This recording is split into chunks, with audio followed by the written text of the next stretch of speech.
നമ്മൾ പണ്ട് ഇങ്ങനെ സ്വപ്നം കാണായിരുന്നു റെസ്റ്റോറൻറ്റിൽ പോയിട്ട് പൈസ നോക്കാതെ ഓർഡർ ചെയ്യാൻ പറ്റും. ഇപ്പോൾ ഒരു 5 സ്റ്റാർ ഹോട്ടൽ അതിൻ്റെ അപ്പുറത്തുള്ള സ്ഥലത്ത് പോയിട്ടോ എന്തും ഓർഡർ ചെയ്യാം, എന്തും കഴിക്കാം, എവിടെയും പോകാം, ഒന്നും ചിന്തിക്കാതെ ജീവിക്കാം, ഒന്നും പ്ലാൻ ചെയ്യാതെ, ചിലവുകൾ പ്ലാൻ ചെയ്യാതെ ജീവിക്കാം എന്നുള്ള രീതിയിൽ ജീവിക്കുമ്പോൾ പോലും എൻ്റെ ഈ ചിലവുകൾ എൻ്റെ ഇൻകത്തിൻ്റെ പേടിപ്പെടുത്തുന്ന അലാമിംഗ് ആയിട്ടുള്ള ഒരു പെർസെൻറ്റേജ് അല്ല.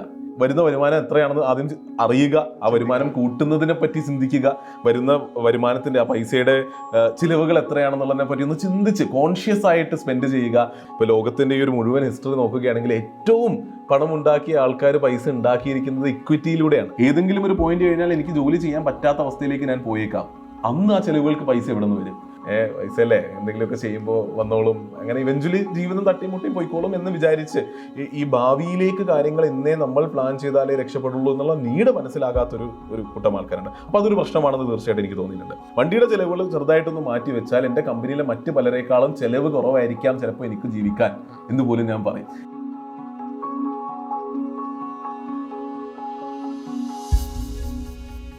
ദ ക്യൂവിനൊപ്പം ഷാരിഖ് ഷംസുദ്ദീൻ, സ്വാഗതം. Thank you. നമ്മൾ ആദ്യം സംസാരിക്കുന്നത് താങ്കളുടെ നിലവിലെ ഫീൽഡ് എന്നുള്ളത് ഇപ്പോൾ ഷെയർ മാർക്കറ്റുമായി ബന്ധപ്പെട്ട കാര്യം തന്നെയാണ്. പ്രേമലു സിനിമയിലൊരു ഡയലോഗ് ഉണ്ട്, നെസ്ലൻ്റെ കഥാപാത്രമായ സച്ചിൻ പറയുന്നൊരു ഡയലോഗ്, ഷെയർ മാർക്കറ്റിൽ ഞാനും പൈസ ഇറക്കിയിട്ടുണ്ട്, എൻ്റെ പൈസ നഷ്ടപ്പെട്ടു എന്നുള്ളത്. സ്റ്റോക്ക് മാർക്കറ്റിൽ പണം ഇറക്കുന്ന ആളുകളുടെ പണം നഷ്ടപ്പെടും എന്നൊരു പ്രതീതി നിലനിൽക്കുന്നുണ്ടല്ലോ, അത്തരം ആളോട് എന്താണ് സംസാരിക്കാനുള്ളത്? അതെ, ഭയങ്കര ഒരു കോമഡി ആയിട്ടാണ് അല്ലേ, വളരെ ഫണ്ണി ആയിട്ടാണ് ആ സീനിൽ കാണിക്കുന്നത്. ഇപ്പോൾ ഈ അടുത്ത് മറ്റ് സിനിമകൾ നോക്കുകയാണെങ്കിൽ പോലും തോൽവി FC എന്നൊരു സിനിമ വന്നിരുന്നു. ലവ് ആക്ഷൻ ഡ്രാമയിൽ പോലും സ്റ്റോക്ക് മാർക്കറ്റിനെയും ട്രേഡിങ്ങിനെയും ഒക്കെ പൊതുവെ ഒരു ബാഡ് ലൈറ്റിലാണ് പൊതുവെ ചർച്ച നടക്കലുള്ളത്. അപ്പോൾ നമ്മുടെ ചുറ്റുപാടിലേക്ക് നോക്കുകയാണെങ്കിൽ നമ്മുടെ ചുറ്റും പലപ്പോഴും അഗൈൻ വളരെ ചെറിയൊരു ഷോർട്ട് സൈറ്റഡ് ആയിട്ട് നമ്മുടെ കുടുംബത്തിൽ ആരെങ്കിലും പരിചയമുള്ളവരോ അങ്ങനെയുള്ള കഥകൾ നമ്മൾ കൂടുതലും കേൾക്കുന്നത് ആരെങ്കിലും ട്രേഡിങ് ചെയ്ത് പൈസ നഷ്ടപ്പെട്ടു, ഇൻവെസ്റ്റ് ചെയ്ത പൈസ നഷ്ടപ്പെട്ടു എന്നുള്ള കഥകളാണ്.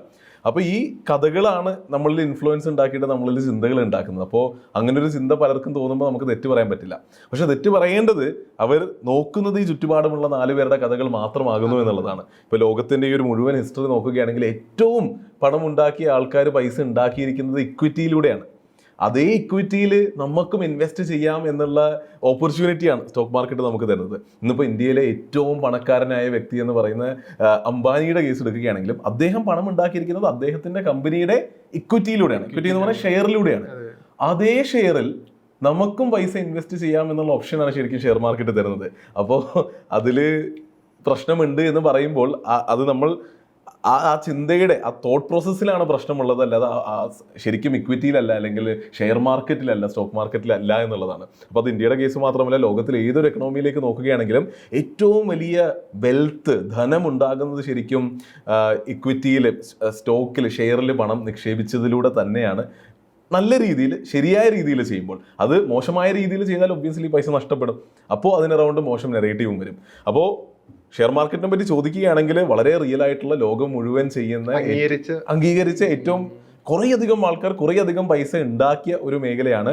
പക്ഷേ ആ ഒരു മേഖലയെ മറ്റേതൊരു മേഖലയെ പോലെ നമ്മൾ മോശമായി ഉപയോഗിക്കുകയാണെങ്കിൽ അതിൻ്റെ ഔട്ട്കം അല്ലെ അതിൻ്റെ ഔട്ട്പുട്ട് മോശം മാത്രമേ ആയിരിക്കുള്ളൂ. അപ്പോൾ അതാണ് പറയാനുള്ളത്. ശരിയായി അതിനെ മനസ്സിലാക്കുക, ശരിയായ രീതിയിൽ ഉപയോഗിക്കുക എന്നുള്ളത്. നമ്മളിപ്പോൾ സംസാരിക്കുന്ന സമയത്ത് ഷാരിഖ് മാർക്കറ്റ് ഫീഡ് എന്ന സ്ഥാപനം നടത്തുന്നുണ്ട്. അപ്പോൾ യൂട്യൂബിൽ കോണ്ടന്റ് ക്രിയേഷൻ ചെയ്യുന്നുണ്ട്, ഇൻഫ്ലുവൻസറാണ്. അപ്പോൾ ഈ വിജയത്തിനൊപ്പം എടുത്തു പറയേണ്ടത് ഇതിന് സപ്പോർട്ട് ചെയ്യുന്ന ആളുകളാണല്ലോ. നിരവധി പേരുടെ കമന്റുകൾ കാണാം, അവരുടെ ജീവിതത്തിന് നിറം നൽകിയത് ഷാരിഖിന്റെ വീഡിയോകളാണ്, അതിൽ നിന്നുള്ള ക്ലാസ്സുകളാണെന്നൊക്കെ. അവരെ കുറിച്ച് ഓർക്കുമ്പോൾ ഇപ്പോഴത്തെ ഒരു മൊമെന്റ് എങ്ങനെയാണ്? ഇല്ല, ജീവിതത്തിൽ കുറച്ചൊക്കെ എന്തൊക്കെയോ ചെയ്തു എന്ന് ഇരിക്കെ ഏറ്റവും വലിയ സന്തോഷം തരുന്ന കാര്യങ്ങളിൽ ഒന്നാണ് ഇപ്പോൾ ഓരോ പരിപാടികൾക്ക് പോകുമ്പോഴോ ഓരോ നാട്ടിലും അല്ലെങ്കിൽ വെറുതെ പുറത്തിറങ്ങുമ്പോൾ തന്നെ ഓരോരുത്തരും വന്നിട്ട് അവരുടെ വിജയകഥകളും അവരുടെ ജീവിതം മാറിയ കഥകളൊക്കെ പറയുമ്പോൾ വളരെ വലിയ സന്തോഷമുണ്ട്. പലപ്പോഴും തെറ്റിദ്ധരിക്കപ്പെടുന്നത് ഞാൻ എന്തോ ആൾക്കാരെ പൈസ ഉണ്ടാക്കാൻ എന്തോ സഹായിച്ചു എന്നുള്ള പോലെയാണ്. ഒരിക്കലും അതല്ല ഞാൻ ഉദ്ദേശിക്കുന്നത്. പൈസ ഉണ്ടാക്കിയോ പൈസ നഷ്ടപ്പെട്ടോ പൈസ ഇൻവെസ്റ്റ് ചെയ്തോ ട്രേഡ് ചെയ്തോ അതെല്ലാം വേറൊരു വിഷയമാണ്. എനിക്ക് ഏറ്റവും കൂടുതൽ സന്തോഷം തരുന്നത് പണത്തെപ്പറ്റി ചിന്തിക്കണമല്ലോ എന്നൊരു ചിന്ത ആൾക്കാരിലേക്ക് എത്തിക്കാൻ പറ്റി എന്നുള്ളതാണ് സന്തോഷം. ഞാൻ പറയും പലപ്പോഴും അന്ധമായിട്ട് മനുഷ്യന്മാരിങ്ങനെ ജീവിച്ചു പോകുന്നത്, പൈസയെ പറ്റി ചിന്തിക്കാതെ, ജീവിതത്തെ പറ്റി ചിന്തിക്കാതെ, ഭാവിയെ പറ്റി ചിന്തിക്കാതെ, ഇന്ന് വരുന്ന വരുമാനം ബുദ്ധിപരമായി അതിനെ മാനേജ് ചെയ്യണം. അതിൻ്റെ അത് ഒന്ന് വരുന്ന വരുമാനം എത്രയാണെന്ന് ആദ്യം അറിയുക, ആ വരുമാനം കൂട്ടുന്നതിനെ പറ്റി ചിന്തിക്കുക, വരുന്ന വരുമാനത്തിൻ്റെ ആ പൈസയുടെ ചിലവുകൾ എത്രയാണെന്നുള്ളതിനെ പറ്റി ഒന്ന് ചിന്തിച്ച് കോൺഷ്യസ് ആയിട്ട് സ്പെൻഡ് ചെയ്യുക. അത് കഴിഞ്ഞിട്ട് ഇൻഫാക്ട് സ്പെൻഡ് ചെയ്യുന്നതിന് മുൻപ് തന്നെ ഒരു ഭാഗം മാറ്റി വെച്ച് അത് ഇൻവെസ്റ്റ് ചെയ്യേണ്ടതുണ്ട്. ഇൻഫ്ലേഷൻ അല്ലെ, പണപ്പെരുപ്പം എന്നുള്ളൊരു സംഭവം ഉണ്ട്. അതിനെ നമ്മൾ ബീറ്റ് ചെയ്താലേ നമ്മുടെ ഭാവി സുരക്ഷിതമാക്കാൻ പറ്റുള്ളൂ. അപ്പോൾ ഈ ഒരു ബേസിക് നോളജ് ഉണ്ടല്ലോ, ഇങ്ങനെയുള്ള വിഷയങ്ങളുണ്ട് എന്നുള്ളത് മലയാളി മനസ്സിലാക്കി തുടങ്ങി എന്നുള്ളതാണ് എൻ്റെ ഏറ്റവും വലിയ സന്തോഷം. അപ്പോൾ നീഡ് ക്രിയേറ്റ് ആയി. അപ്പോൾ ഇപ്പോൾ ആ ഒരു പ്രശ്നം ഉണ്ടെന്ന് അവർ മനസ്സിലാക്കിയപ്പോൾ ആ നീഡ് അവരിൽ ക്രിയേറ്റ് ആയാൽ ഐ എം ഷുവർ നമ്മുടെ നാട്ടിലുള്ളവർ സ്മാർട്ട് ഇനഫ് ആണ്. ആ ഒരു നീഡ് ഉണ്ട്, ആ ഒരു പ്രശ്നമുണ്ട് എന്ന് പറഞ്ഞാൽ എൻ്റെ വീഡിയോ കണ്ടിട്ടാണെങ്കിലും വേറെ വീഡിയോസ് കണ്ടിട്ടാണെങ്കിലും വായിച്ചിട്ടാണെങ്കിലും പഠിച്ചിട്ടാണെങ്കിലും അതിൻ്റെ സൊല്യൂഷൻ തേടി ആൾക്കാർ പോയി തുടങ്ങിയല്ലോ. അതാണ് ഏറ്റവും വലിയ സന്തോഷം. ഇതിലേക്ക് എത്തുന്നൊരു വഴി ഒന്ന് ഓർത്തെടുക്കാം. കാരണം പഠനകാലത്ത് ഒരു ആപ്ലിക്കേഷൻ തുടങ്ങുന്നു. അപ്പോൾ ഈ ആപ്ലിക്കേഷൻ്റെ ചെലവ് എന്നുള്ളത് നമ്മുടെ നിത്യജീവിതത്തിൽ ആവശ്യമായ പണം അത് മാറ്റി വെച്ചിട്ടാണ് ബിസിനസ് തുടങ്ങാൻ. ആ ബിസിനസ് ഫെയിലിയർ ആയിരുന്നു. പക്ഷെ ഇന്ന് തിരിഞ്ഞു നോക്കുമ്പോൾ ആ ഒരു മൊമെന്റ് എങ്ങനെയുണ്ട്? അതെ, അപ്പോൾ ഞാൻ കോളേജിൽ പഠിക്കുമ്പോൾ ഒരു ബിസിനസ് തുടങ്ങിയതിനെ പറ്റിയാണല്ലോ ഇപ്പോൾ റെഫർ ചെയ്യുന്നത്. ശരിക്കും അത് അന്ന് കോളേജിലുള്ളപ്പോൾ ആ പ്രായത്തിൽ അന്നത്തെ അറിവെന്ന് വിചാരിച്ച് ഇന്ന് തിരിഞ്ഞു നോക്കുമ്പോൾ അറിവില്ലായ്മയിൽ നിന്ന് എടുത്തൊരു തീരുമാനമായിരുന്നു. അപ്പോൾ അതെല്ലാം ശരിക്കും ജീവിതത്തിലേക്ക് കുറേ ബിസിനസ്സാണ് അവിടെ ഫീൽ ആയത്. പക്ഷേ ആ ബിസിനസ്സിൽ നിന്ന് പഠിച്ച പാഠങ്ങൾ തീർച്ചയായിട്ടും മുന്നിലേക്ക് ജീവിതത്തിൽ സഹായിച്ചിട്ടുണ്ട് എന്നാണ് ഞാൻ വിശ്വസിക്കുന്നത്. അപ്പോൾ അങ്ങനെ ആലോചിക്കുമ്പോൾ തിരിഞ്ഞു നോക്കുമ്പോൾ സന്തോഷമേ ഉള്ളൂ. അങ്ങനെ ഒരു തോന്നിയ പോലെ ഒരു സംഭവം വന്ന് ചെയ്തുവെങ്കിലും അത് തീർച്ചയായിട്ടും പിന്നീട് കുറേ പാഠങ്ങൾ ജീവിതത്തിൽ നൽകിയിട്ടുണ്ട്. ഓക്കെ, നമ്മൾ നേരത്തെ സംസാരിച്ചപ്പോൾ പറഞ്ഞു ഈ പണത്തെക്കുറിച്ച് ആളുകൾ ചിന്തിച്ച് തുടങ്ങി എന്നുള്ളത് സന്തോഷം നൽകുന്ന കാര്യമാണ് എന്നുള്ളത്. ഇപ്പം ഞാൻ നേരത്തെ സംസാരിക്കുമ്പോൾ പറഞ്ഞിരുന്നു, ഇപ്പം ഈ പണമാണ് വലുതെന്ന് ആരോ പറഞ്ഞു, പക്ഷേ പണമല്ല വലുതെന്ന് ഞാൻ അറിഞ്ഞു. ഇങ്ങനെ പണം ഒരു ഫാക്ടർ അല്ല എന്ന രൂപത്തിൽ സൊസൈറ്റി ചിന്തിക്കുന്ന ഒരു സമയത്താണ് പണം തന്നെയാണ് ഫാക്ടർ, നിങ്ങൾ അതിനെക്കുറിച്ച് ചിന്തിക്കൂ എന്ന് നിരന്തരം ഷാരിഖ് സംസാരിച്ചുകൊണ്ടിരിക്കുന്നത്. അപ്പം ഈ ഒരു ബ്രേക്ക് ത്രൂ എങ്ങനെയായിരുന്നു? പണവും പ്രതാപവും നമുക്കെന്തിനാ എന്ന് പോലും പാടി ആസ്വദിക്കുന്നവരാണ് നമ്മുടെ ചുറ്റുമുള്ളത് അല്ലേ.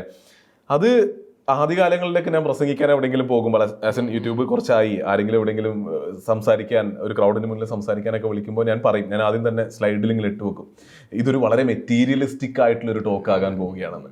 അപ്പോൾ എന്ത് റീസൺ ആണ് എന്നുള്ളതിലേക്ക് ഞാൻ കടക്കുന്നില്ല. പക്ഷെ നമ്മുടെ ചുറ്റും അഗെയിൻ ഒരു പോപ്പുലർ ഒരു നെറേറ്റീവ് റണ്ണ് ചെയ്യുന്നത് എന്താണെന്ന് വെച്ചാൽ, അഗൈൻ പണവും പ്രതാപവും നമുക്ക് എന്തിനാണ്, മെറ്റീരിയലിസ്റ്റിക് ആകേണ്ട ആവശ്യമുണ്ടോ, അല്ലെങ്കിൽ പണത്തിനെയും മെറ്റീരിയലിസ്റ്റിക് ആകുന്നതിനെയും ഒക്കെ കുറച്ച് മോശമായിട്ട് അല്ലേ, ലുക്കിംഗ് ഡൗൺ അപ്പോൾ കുറച്ചൊരു മോശം രീതിയിൽ നോക്കുന്ന ഒരു പ്രലവൻറ്റ് സംഭവം നമ്മുടെ ചുറ്റുമുണ്ട് എന്ന് നമ്മൾ കാണുന്നുണ്ട്.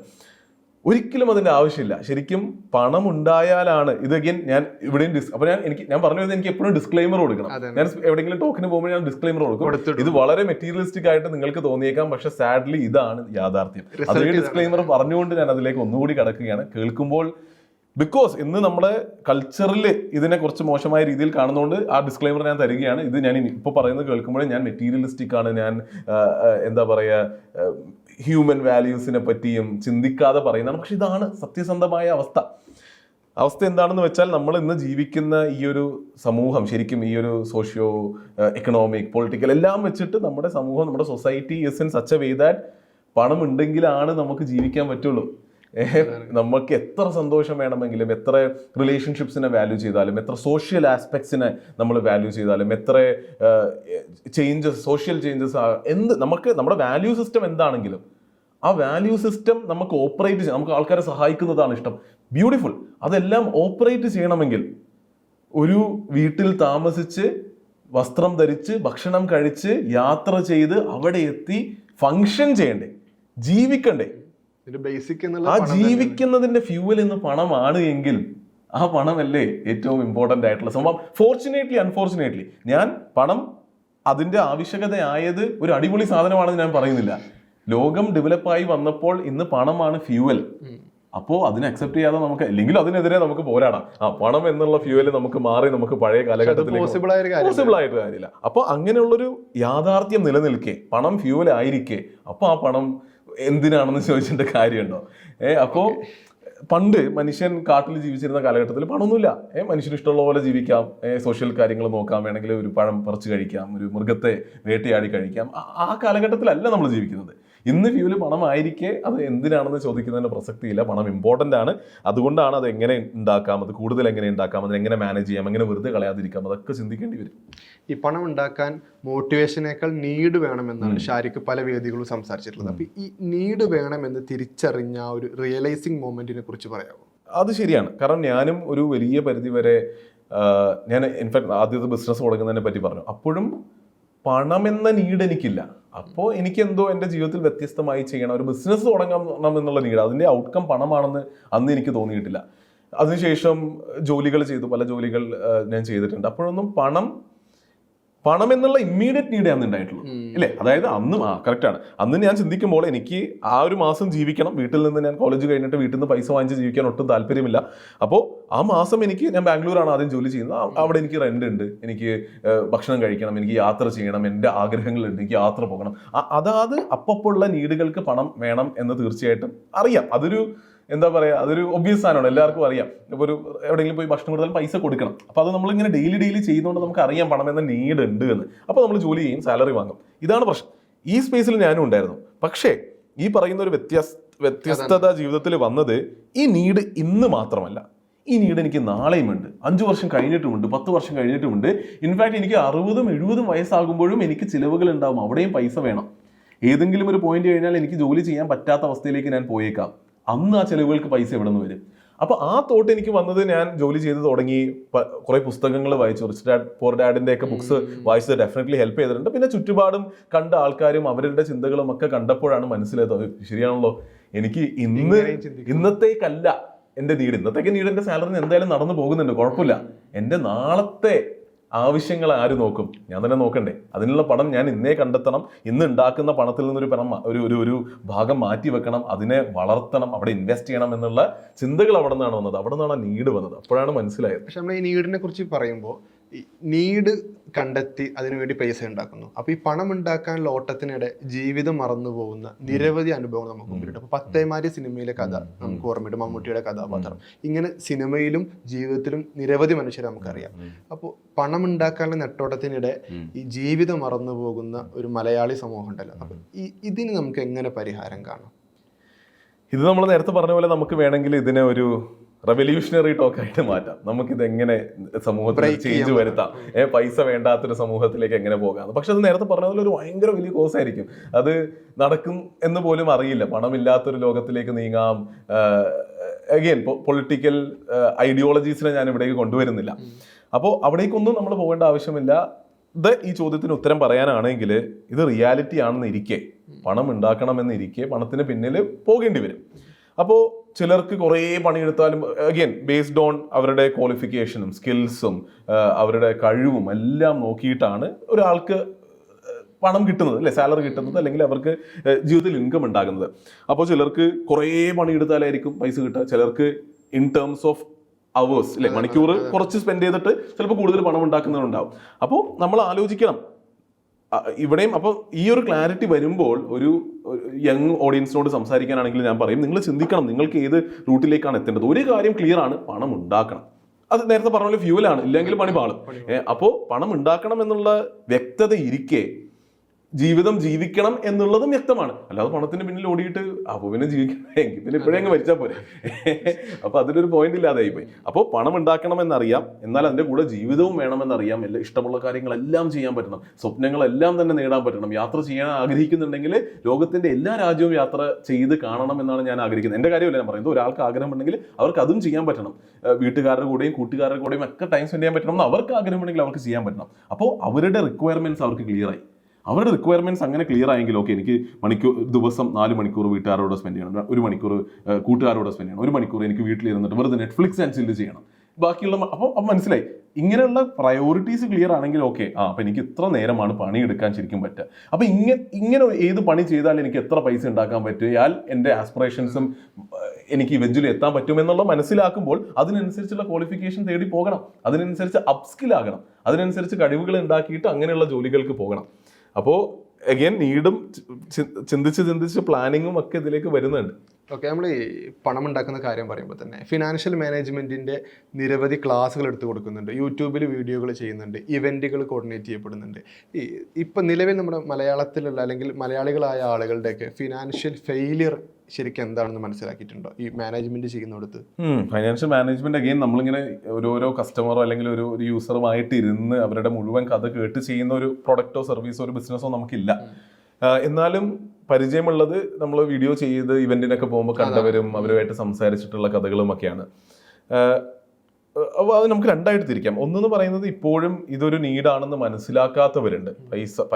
മറ്റേ പൈസേനെ ഇപ്പോഴും മെറ്റീരിയലിസ്റ്റിക് ആവശ്യമില്ലാത്ത ലുക്കിംഗ് ഡൗൺ അപ്പോൺ ആൾക്കാരുണ്ട്. പൈസ വരും, എല്ലാം ശരിയാവും, പൈസ അല്ലേ എന്തെങ്കിലുമൊക്കെ ചെയ്യുമ്പോൾ വന്നോളും, അങ്ങനെ ഇവഞ്ച്വലി ജീവിതം തട്ടിമുട്ടി പോയിക്കോളും എന്ന് വിചാരിച്ച് ഈ ഭാവിയിലേക്ക് കാര്യങ്ങൾ എന്നേ നമ്മൾ പ്ലാൻ ചെയ്താലേ രക്ഷപ്പെടുള്ളൂ എന്നുള്ള നീഡ് മനസ്സിലാകാത്തൊരു കൂട്ടം ആൾക്കാരുണ്ട്. അപ്പോൾ അതൊരു പ്രശ്നമാണെന്ന് തീർച്ചയായിട്ടും എനിക്ക് തോന്നിയിട്ടുണ്ട്. ഇനി അവരൊക്കെ തന്നെയാണ് മോസ്റ്റ്ലി ഈ സ്റ്റോക്ക് മാർക്കറ്റ്, നമ്മൾ ആദ്യം പറഞ്ഞ സ്റ്റോക്ക് മാർക്കറ്റ് മോശമാണ്, ശരിയല്ല എന്നുള്ളതിനെ കൂടുതൽ ആ ഒരു തോട്ട് ഉള്ളവരും അവിടെയാണ്. അപ്പോൾ അതൊരു പ്രശ്നമാണ് തീർച്ചയായിട്ടും തോന്നിയിട്ടുണ്ട്. ഇനി അത് കഴിഞ്ഞ് വരികയാണെങ്കിൽ അടുത്ത സംസാരിക്കേണ്ടവർ അവർക്ക് മനസ്സിലായി, ഓക്കെ നമുക്ക് ഭാവിയിൽ ഇതിൻ്റെ ആവശ്യമുണ്ട്, ഇതൊരു റിയൽ നീഡാണെന്ന് മനസ്സിലായിട്ടുണ്ട്. അപ്പോൾ ഈ നീഡാണെന്ന് തോന്നിയവരുടെ കാണുന്ന പ്രശ്നം എന്താണെന്ന് പറഞ്ഞാൽ അവിടെയും active effort to increase income ഇല്ല. അതായത് ഫൈനാൻഷ്യൽ മാനേജ്മെന്റ് എന്ന് പറയുമ്പോൾ വരുന്ന ഇൻകത്തിനെ എങ്ങനെ നന്നായി മാനേജ് ചെയ്യാമെന്നുള്ളതാണ്. ഈ വരുന്ന ഇൻകത്തിനെ എത്ര മനോഹരമായി മാനേജ് ചെയ്താലും നമുക്ക് വളരാൻ പറ്റുന്നതിനൊരു ലിമിറ്റ് ഉണ്ട്. കാരണം വരുന്ന ഇൻകത്തിനാണല്ലോ നമ്മൾ മാനേജ് ചെയ്ത്, ചിലവുകൾ കുറച്ചു, ബുദ്ധിപരമായ ഇൻവെസ്റ്റ്മെന്റ് ചെയ്തു. ഞാൻ പറയുന്നത് പാസീവ് ഇൻകത്തിനെ പറ്റിയാണ്, മ്യൂച്വൽ ഫണ്ട് ഇൻവെസ്റ്റ്മെന്റ്സ് ഒക്കെ. അപ്പോൾ വരുന്ന ഇൻകത്തിനെ നന്നായി മാനേജ് ചെയ്യുന്നത് ജീവിതം പൊളിയാതിരിക്കാൻ വേണ്ടിയുള്ള സംഭവമാണ്. എന്നാൽ ജീവിതം ഇപ്പോൾ ഉള്ളതിനേക്കാളും അടിപൊളിയാകണമെങ്കിൽ വരുന്ന ഇൻകത്തിനെ മാനേജ് ചെയ്താൽ മാത്രം പോരാ, വരുന്ന ഇൻകം കൂട്ടുന്നതിനെ പറ്റി വളരെ ആക്റ്റീവ്ലി ചിന്തിച്ചിട്ട് ജോലിയിൽ അപ്സ്കില്ല് ചെയ്തിട്ടാകാം, നല്ല നല്ല ജോലികൾ തേടി പോയിട്ടാകാം, ബിസിനസ് തുടങ്ങിയിട്ടാകാം, അങ്ങനെ മേ ബി മൾട്ടിപ്പിൾ ജോബ്സോ പ്രൊജക്ട്സോ സൈഡ് ഹസിൽസോ ഫ്രീലാൻസിങ് ചെയ്തിട്ടോ കോണ്ടന്റ് ക്രിയേറ്റ് ചെയ്തിട്ടോ ഒക്കെ ആകാമോ, അങ്ങനെ ഇൻകം കൂട്ടുന്നതിനെ പറ്റി ആക്റ്റീവ്ലി ചിന്തിക്കണം. നമ്മൾ ഈ സാമ്പത്തിക ഭദ്രത ഉറപ്പാക്കേണ്ട കാര്യം സംസാരിക്കുമ്പോൾ ഒരു വൺ സോൺസ് എന്നുള്ള കാര്യമാണ് മലയാളികൾ കൂടുതലായി പിന്തുടർന്നു വരുന്നത്. കുടുംബത്തിൽ ഭാര്യയും ഭർത്താവും രണ്ടുപേർക്കും ശമ്പളമുണ്ട്, കുടുംബം സ്വസ്ഥമായി പോകുന്നു എന്ന ഒരു ധാരണയിൽ ഇത് ശരിക്കും ഒരു അപകടത്തിലേക്ക് എത്തുമോ? അത്യാവശ്യമല്ല, നെസസറി ആണോ, അപകടത്തിലേക്ക് എന്തായാലും എത്തുമോ എന്ന് ചോദിച്ചാൽ അങ്ങനെ പറയാൻ പറ്റില്ല. അതായത് ഒരു സോഴ്സ് ഓഫ് ഇൻകം ആണ്, അല്ലെങ്കിൽ ഭർത്താവിന് ഒരു സോഴ്സ് ഓഫ് ഇൻകം ഉണ്ട്, ഭാര്യയ്ക്ക് ഒരു സോഴ്സ് ഓഫ് ഇൻകം ഉണ്ട് എങ്കിൽ, രണ്ടും നല്ല നല്ല ജോലികളാണ് എങ്കിൽ, പ്ലസ് ഇവരും നല്ല സ്കിൽഡ് ആണ്, കഴിവുള്ളവരാണ്, ഈ ജോലി നാളെ നഷ്ടപ്പെട്ടാലും ഇവരുടെ ഇപ്പോൾ ഉള്ള കഴിവ് കാരണം മറ്റൊരു ജോലി കിട്ടും എന്നുണ്ട് എങ്കിൽ ഒരു ജോലി കൊണ്ട് മാത്രം ജീവിക്കുന്നത് മോശമാണെന്ന് ഒരിക്കലും പറയാൻ പറ്റില്ല. അഗെയിൻ നമ്മൾ നേരത്തെ ആദ്യം ഇക്വിറ്റിയിൽ നിന്ന്, ഷെയറിൽ നിന്ന് കുറെ പൈസ ഉണ്ടാക്കിയവരുടെ കഥ പറഞ്ഞു. നമ്മുടെ നാട്ടില് നമ്പേഴ്സിൽ നോക്കുകയാണെങ്കിൽ ജോലി ചെയ്ത് പൈസ ഉണ്ടാക്കിയവരാണ് അതിനേക്കാൾ കൂടുതലുള്ളത്. ഇപ്പോൾ ബാംഗ്ലൂരിൽ ഒരു കേസ് എടുക്കുകയാണെങ്കിൽ 1,00,000 രൂപയുടെ വരുമാനത്തിൽ കൂടുതൽ പോട്ടെ, 2 ലക്ഷം രൂപ മാസ വരുമാനം ഒരു കുടുംബത്തിലേക്ക് വരുന്ന കുടുംബങ്ങളുടെ എണ്ണം നോക്കുകയാണെങ്കിൽ ബിസിനസ് ചെയ്യുന്നവരെക്കാളും മൾട്ടിപ്പിൾ സോഴ്സ് ഓഫ് ഇൻകം ഉള്ളവരെക്കാളും നമ്പർ കൂടുതലായിരിക്കും ജോലി ചെയ്ത് സാലറിയിലൂടെ മാത്രം 1 ലക്ഷം 2 ലക്ഷം രൂപ ഉണ്ടാക്കുന്ന കുടുംബങ്ങൾ. അപ്പോൾ ജോലി ചെയ്ത് മാത്രം പോകൽ പോസിബിൾ ആണ്, അതിലൊരിക്കലും മോശമായിട്ട് കാണേണ്ട ആവശ്യമോ അത് മോശമാണെന്ന് പറയാനും നമുക്ക് സാധിക്കില്ല. കൂടുതൽ സോഴ്സ് ഓഫ് ഇൻകം ഉണ്ടെങ്കിൽ അതൊരു ഗുഡ് ടു ഹാവ് മാത്രമാണ്, ഒരു മസ്റ്റ് ഹാവ് അല്ല, ഒരു അത്യാവശ്യമായ സാധനമല്ല. നമുക്ക് ഇൻകം കൂട്ടണം എന്നൊരാൾക്ക് തോന്നിയെന്ന് വിചാരിക്കുക, നമ്മൾ നേരത്തെ പറഞ്ഞല്ലോ, ഞാൻ ആവശ്യപ്പെട്ട സാധനമാണ്, ആൾക്കാർ ഇൻകം കൂട്ടുന്നതിനെ പറ്റി ചിന്തിക്കണം. അപ്പോൾ ഇൻകം കൂട്ടുന്നതിനെ പറ്റി ചിന്തിക്കുമ്പോൾ എക്സിസ്റ്റിംഗ് ജോബിൽ ഇൻകം കൂട്ടാൻ പറ്റില്ല എന്ന ക്ലാരിറ്റി കിട്ടുകയാണ് എങ്കിൽ, അല്ലെങ്കിൽ കൂടുതൽ ഇൻകം തരുന്ന ജോലി കിട്ടുന്നില്ല എന്നൊരു അവസരത്തിൽ ഒരാൾക്ക് ഉത്തരം കിട്ടുന്നുണ്ട് എങ്കിൽ അയാൾ ചിലപ്പോൾ ചിന്തിക്കേണ്ടി വരും, ഞാൻ വൈകിട്ട് ഒരു എക്സ്ട്രാ പണി കൂടി എടുത്താൽ, അല്ലെങ്കിൽ ഞാനൊരു ഫ്രീലാൻസിങ് ആയിട്ടോ അല്ലെങ്കിൽ ആരെങ്കിലും ഉള്ള കഴിവ് കൊണ്ട് വേറെ ആരെങ്കിലും എന്തെങ്കിലും ഒരു പ്രൊജക്റ്റ് ഒക്കെ എടുത്തിട്ട് സഹായിക്കാൻ നിന്നാൽ കുറച്ച് ഇൻകം കൂടി കിട്ടുന്നുണ്ടെങ്കിൽ അങ്ങനെ ചിന്തിക്കേണ്ടി വരും. ഓക്കെ, ഇത് നമ്മൾ ഈ കാര്യം സംസാരിച്ചുകൊണ്ടിരിക്കുമ്പോൾ ഒരു കുടുംബത്തിൽ ഇപ്പോൾ ഭാര്യയ്ക്കും ഭർത്താവിനും കൂടെ 3 ലക്ഷം രൂപ ശമ്പളമുണ്ട്, പക്ഷേ ഞങ്ങളുടെ മാസത്തിലുള്ള അത്യാവശ്യ കാര്യങ്ങൾക്ക് പോലും തികയുന്നില്ല എന്ന് പറയുന്നുണ്ട്. അപ്പോൾ ഇത്തരം ഒരു കുടുംബങ്ങളുടെ ഫിനാൻഷ്യൽ പ്ലാനിങ് ഇനി എങ്ങനെയാവണം എന്നാണ് സജസ്റ്റ് ചെയ്യാനുള്ളത്? ഇവിടെ ഇപ്പോൾ നമുക്ക് ഇൻകം സംസാരിക്കേണ്ട ആവശ്യമില്ല. 3 ലക്ഷം രൂപ ഒരു കുടുംബത്തിലേക്ക് വരുന്ന ഇൻകം എന്ന് പറയുമ്പോൾ ഒരിക്കലും മോശമല്ലാത്തൊരു എമൗണ്ട് ആണ്. അപ്പോൾ ഇൻകം കഴിഞ്ഞു, ഇനി നമുക്ക് ഇവിടുത്തെ ആക്ച്വൽ ഫൈനാൻഷ്യൽ മാനേജ്മെന്റ് ആണ് സംസാരിക്കേണ്ടത്. അപ്പോൾ ഈ ഒരു കഥ കേൾക്കുമ്പോൾ ഏറ്റവും പ്രൈമ ഫേസിൽ തന്നെ നമുക്ക് ഫീൽ ചെയ്യുന്ന സംഭവം എന്താ വെച്ചാൽ ഇവരുടെ ചെലവുകൾ കൂടുതലാണ്, ഇല്ലേ? 3 ലക്ഷത്തിനേക്കാൾ കൂടുതൽ ഒരു ചിലവ് ഉണ്ടാവുന്നു എന്ന് പറയുന്നത് ഒരിക്കലും മോശമല്ല. 10 ലക്ഷം രൂപ ചെലവിലും ഒരാൾക്ക് ജീവിക്കാം, ഗിവൺ ഇൻകം അതിനനുസരിച്ച് ഉണ്ടാകണം. ഉണ്ടാവണം. അപ്പോൾ ആ ഒരു എന്താ പറയുക എക്സ്പെക്ടേഷൻ അല്ലെങ്കിൽ ലൈഫ് സ്റ്റൈൽ മിസ്മാച്ച് ആണ്. 3 ലക്ഷം ഇൻകം ഉള്ളവൻ ആ ഇൻകത്തിനനുസരിച്ച് ജീവിക്കുക. 30,000 ഇൻകം ഉള്ളവനും ജീവിക്കുന്നുണ്ട്, 30 ലക്ഷം ഇൻകം ഉള്ളവനും ജീവിക്കുന്നുണ്ട്. അപ്പോൾ നമ്മുടെ ഇൻകം മനസ്സിലാക്കി നമ്മുടെ ലൈഫ് സ്റ്റൈൽ ഉണ്ടാവുക എന്നുള്ളതാണ്. നമ്മുടെ ആഗ്രഹങ്ങളും ആസ്പിറേഷൻസും ഇൻകം കൊണ്ട് തളച്ചിടാനല്ല ഞാൻ പറയുന്നത്. ഇനി ആഗ്രഹങ്ങളും ആസ്പിറേഷനും ഉള്ള ആളാണെങ്കിൽ ഇവിടെ ഇപ്പം നിന്ന് ചെലവ് കൂട്ടുന്നതിനേക്കാൾ കൂടുതൽ ഇൻകം കൂട്ടാനുള്ള പണി എടുക്കുക. ആ ഇൻകം കൂടിയതിന് ശേഷം പോയിട്ട് ആ ആസ്പിറേഷന് മാച്ചിങ് ആയിട്ടുള്ള ചിലവുകളിലേക്ക് കടക്കുക എന്നുള്ളതാണ്. അപ്പോൾ ഈ ഒരു കേസൊക്കെ ശരിക്കും ചിലവ് കൂടിയതിൻ്റെ കേസുകളായിരിക്കാം. ഐ എം ഹോപ്പിംഗ് അവർക്ക് അത്യാവശ്യ ഘട്ടങ്ങളിലുള്ള ചിലവുകളായിരിക്കില്ല. ഇത് ലൈഫ് സ്റ്റൈൽ എക്സ്പെൻസസ് ആണെങ്കിൽ അത് കൺട്രോൾ ചെയ്യുക. 3 ലക്ഷം വരുമ്പോൾ തന്നെ ആദ്യം തന്നെ തീരുമാനിക്കുക മോശമല്ലാത്തൊരു ശതമാനം, അതിന്റെ 20%, 30%, പറ്റുന്ന 10%, 3 ലക്ഷത്തിന്റെ 10% പോലും 30,000 രൂപയാണ്.